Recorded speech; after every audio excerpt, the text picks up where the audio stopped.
Today I'm taking a look at the MAIWO SSD enclosure. So I like that these actually have a clear case.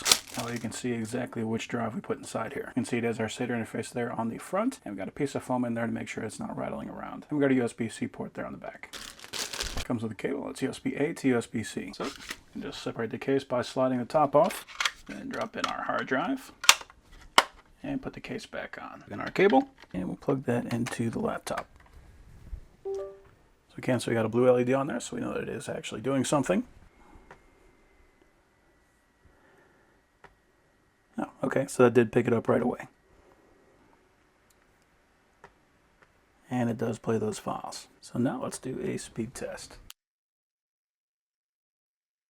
Okay, so for the sequential 1x8 process 1 thread, we got 431 on the read, 400 on the write. For the sequential 1x8 1 process 1 thread, we got 404 and 378. For the random 4K 32 process 1 thread, we got 126 and 116. And for the random 4K 1 process 1 thread, we got 26 and 35. So these are fully acceptable numbers for a SATA SSD drive. So overall, if you're looking for a small, simple enclosure for an SSD, something you can easily just take your hard drives, drop them in, and then read and write files to it, this is going to be an excellent enclosure for that.